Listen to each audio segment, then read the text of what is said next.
Memory of cinemas.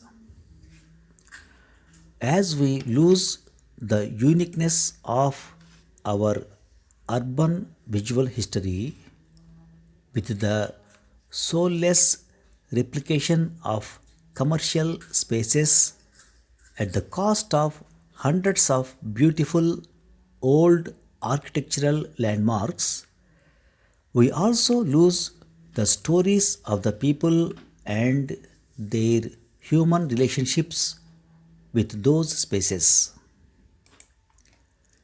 The Thakur of Vadhavan, Gujarat, was present at Watson's Hotel in Bombay in 1896 when the Lumiere brothers showcased their cinematograph for the first time in India. The Thakur was so enchanted by this new device that he immediately paid for one to be shipped to him from France. The cinematograph arrived 10 years later in 1906 and was operated at an open ground in Vadhavan to show silent movies after sunset. The ground and the ticket window still exist.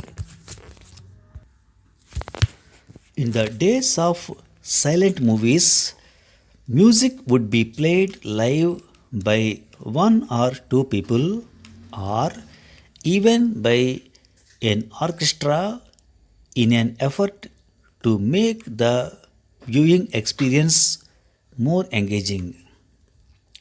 Many of the old proscenium style theatres had a pit for the musicians, which allowed an easy transition to the silent movie era. The stage would be covered by a screen and the musicians played on. The owner of the long since defunct Bharat Talkies in central Maharashtra told me of the time it used to be a silent cinema. His educated grandfather would read the story of the film being screened off a sheet of paper in real time, while the grand uncles would play live music on the harmonium, the flute, and the tabla. The advent of the talkies ended the careers of hundreds of musicians who were making a living playing music for several movie shows a day. Some of them found work with film composers. Sometimes over 100 musicians would rehearse a composition together, complete with sheet music and a conductor. Eventually, most of these musicians lost their livelihood when sound software allowed to multiply the number of musicians with a click of a button. No longer did you have to pay 150 people for several days to record one song. Individual idiosyncratic human abilities were discarded. There was an era when the most important person in a cinema theater was the project operator, often more than the owner. Projectors were high precision clockwork machines, and projectionists were divas, and the functioning of the cinema depended entirely on them. The true art of a perfect projectionist lay in the deftness with which he could start a second projector once the reel on the first projector was about to run out. The skill lay in his ability to make the timing seamless, with the audience never noticing a real change. In the days of old vacuum tube and stereo amplifiers, there was a technique of fake surrounding sound. A few additional speakers would be placed around the auditorium, connected to a second amplifier with a separate volume control knob. The projectionist was responsible for activating the second amplifier by controlling the volume knob during songs, fight sequences, or even explosions and bullet shots, making them louder at key moments of the movie. A cinema in Shimla was created as a recreation to the restrictions laid down by the British for the cinema theatres on the mall, where only a certain class of gentry were allowed and had to adhere to strict dress codes.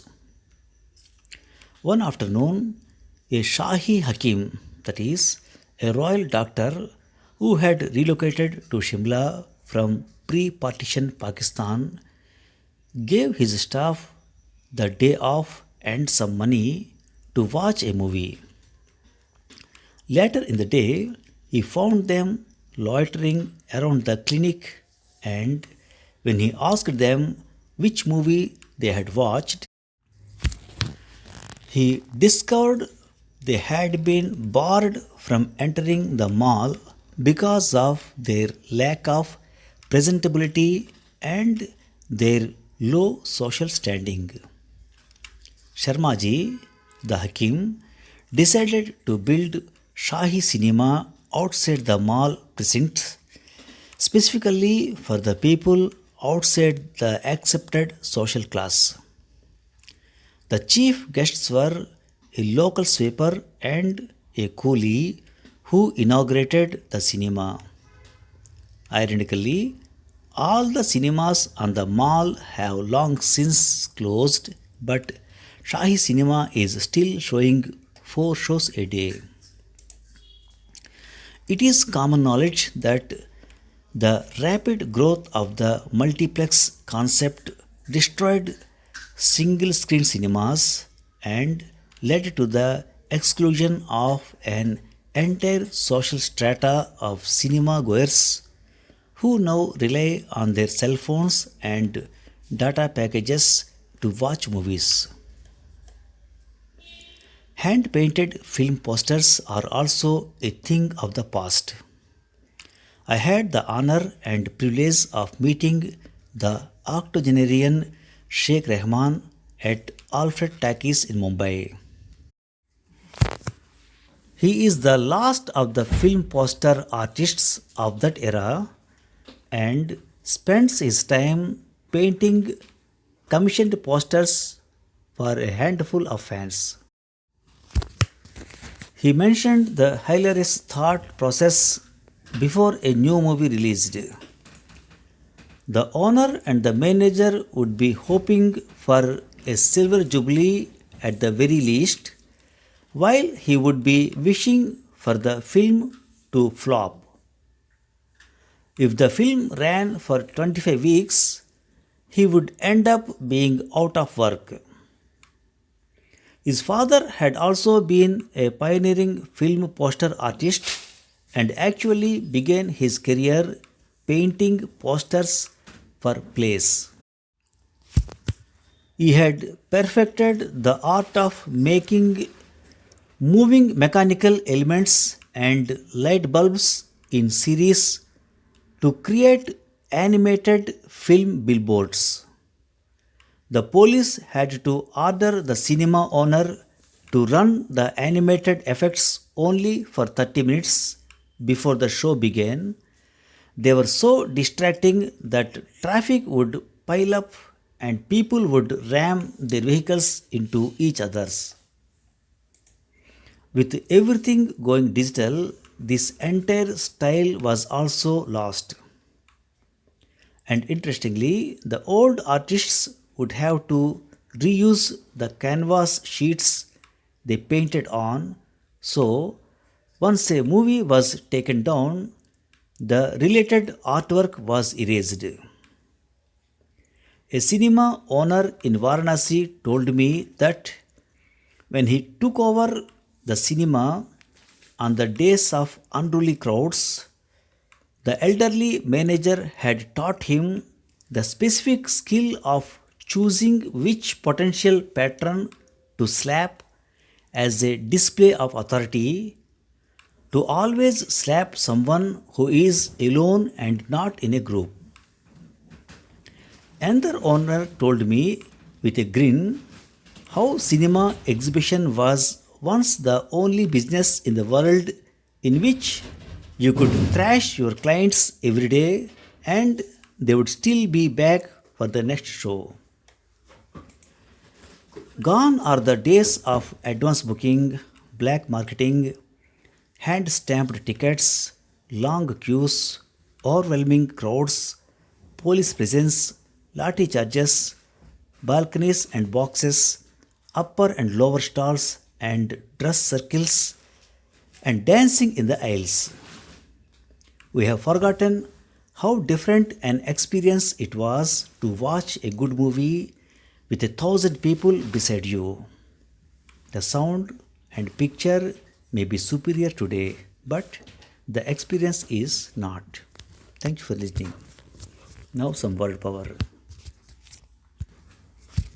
Many of the old proscenium style theatres had a pit for the musicians.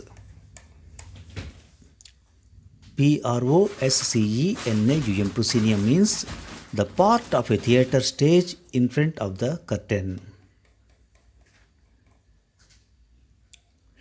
No longer did you have to pay 150 people for several days to record one song. Individual idiosyncratic human abilities were discarded.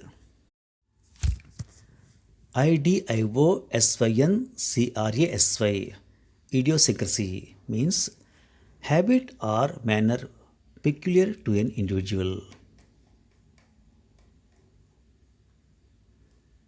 The true art of a perfect projectionist lay in the deftness with which he could start a second projector once the reel on the first projector was about to run out.